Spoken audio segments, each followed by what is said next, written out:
anak Prabu Ngawangga. Pamane ya kados pundi? Ketiwasan nggih. Antasena ngamuk punggung Sultan Taha Nirbaya Nirwikara menthok-menthok tak kandhani. Menawi mboten panjenengan ingkang tumandang karya menika mboten badhe rampung perkawisipun nggih. Mung lakumu menika pamebok. Pamanmu kaya menapa? Aduh, Ger, kula dipun paeka dening Antasena. Oh, ketiwasan, Ger. Menawi boten panjenengan ingkang nandhini Antasena menika mangke boten badhe rampung-rampung menthok-menthok tak kandhani menthok.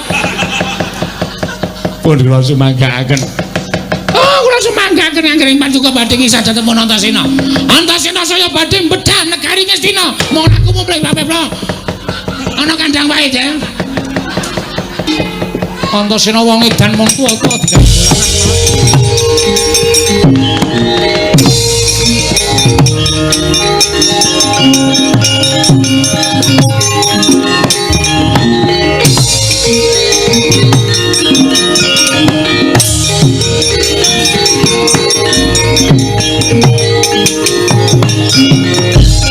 kapengarna mawingis-wingis katon landheping tisula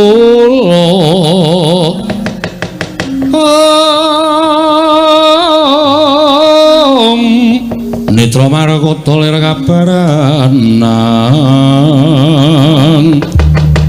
Oh, Antasena badhe ngawungga ya.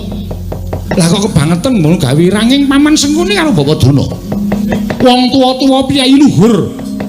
Mbok nggo dolanan anggepmu apa? Aku ra niat nganggo dolanan. Ning mergo Simbah Patih karo Simbah Durna sing gawe dak-daning pasulayan ngetapake para sata Kurawa ki ning nyekel karo Wisanggeni, mula aku sing ora trima. Wisanggeni nang ndi? Kuwi gadine Pak Dinakoke adhiku lanang.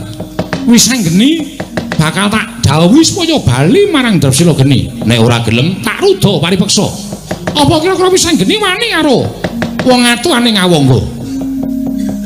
Terus nek Wisanggeni wani, mesti aku mentala karo Wisanggeni. Sik. Aku tak nyuwun Desa Rupadi. Pakdi iki sapa? Lho, aku Senopati Ngastina. Aku wong tuane Wisanggeni. Sampeyan iso ngendika wong tuane tegese sampeyan ngrasakake yen sampeyan ana sambung getih karo anakmu Wisanggeni. Mestine ana jer Wisanggeni kuwi anake adhiku lanang Janaka. Kok kowe iso nyebut adhiku lanang Janaka? Pernah apa karo Paman Janaka? Antasena, kowe aja mojoki wong tuwa lho. Ora, aku takon kok, Pakdi. Aku takon karo sampeyan. Kok sampeyan iso ngendika adhiku lanang Janaka kuwi janjane sampeyan ana sambung apa karo Paman Janaka? Antasena. Pandhawa kuwi tunggal wadah karo aku. Tunggal wadah tegese padha-padha kinandhut ana ing guwa garbaning ibu ingkang padha ya mungkin maneh karena ora nate nampa pangudanging ibuku Dewi Kunthi. Karena ora nate nampa pangudanging ibuku lan aku ora nate entuk sih tresnaning ibu sabab aku dikendhangake ana ing Bengawan Gangga. Pandhawa ingkang tansah linela-lela dening Kanjeng Ibu Kunthi Kalibrata ning pawangune jebul kodrat ing kudu misahake. Aku dipek anak karo Bapa Adirata lan Biyung Nada. Tumuli aku entuk pangkat Senopati ana ing negara Ngastina peparinging Sang Nata Prabu Kurupati. Mula aku prasetya yen to pati uripku bakal tak sorohake kanggo kamulyaning kadangku ya Kyai Prabu Anom Kurupati. Oh ngono to. Iya. Lah nek critane ngono saiki aku mesti iso mbatang. Yen to Wisanggeni kuwi anakmu dhewe, klebu aku kuwi ya anakmu. Lho, mestine kok tak anggap anak. Saiki ngene. Ngastina kuwi rek sapa, Dik? Ngastina darbeking para Pandhawa ing Dya Samengko dilenggahi dening Kyai Prabu Duryudana. Nek Wisanggeni kepengin ngrasake dadi ratune negara Ngastina, pitungane piyai sepuh ya sampean bener apa salah? Lah piye ayo?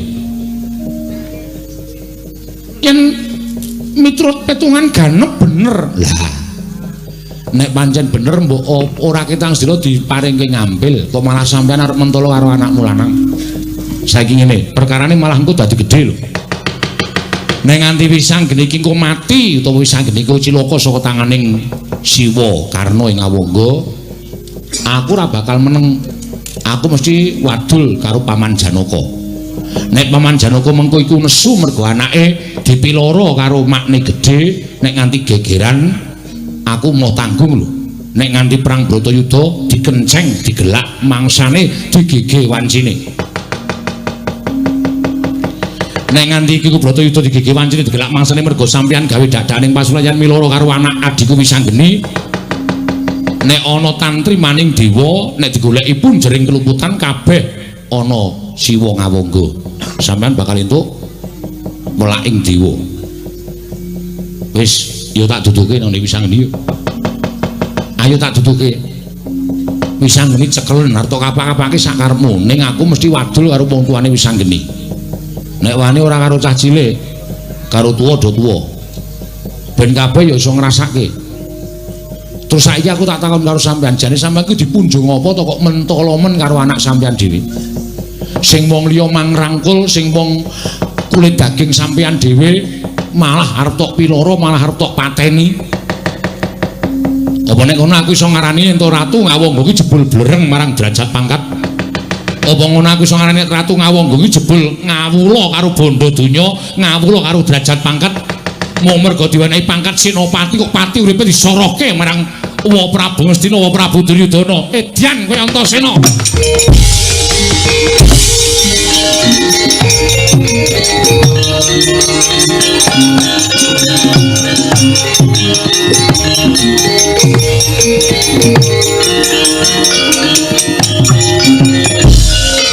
Wah, tak rungokke saka kono jan pinter tenan kowe.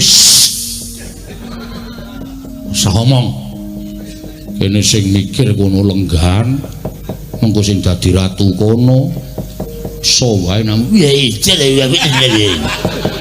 so wae aku name ngalem kaya ngono. Aku matur nuwun ya Kang, ya padha-padha. Jenenge wong tuwa ki labuh karo adhi wis direwangi kaya ngene iki. Lah iya. Terus piye iki? Arep diteruske ora mandeg tekan semene.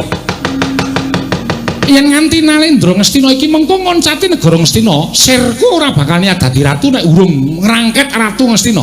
Ora jane niatmu piye to? Niat mikir dadi ratu kok ngrangket Ratu Ngastina. Loro-lorone supaya nggonku dadi Nalendra langgeng bisa tak aturke marang para Pandhawa. Oh, ikan.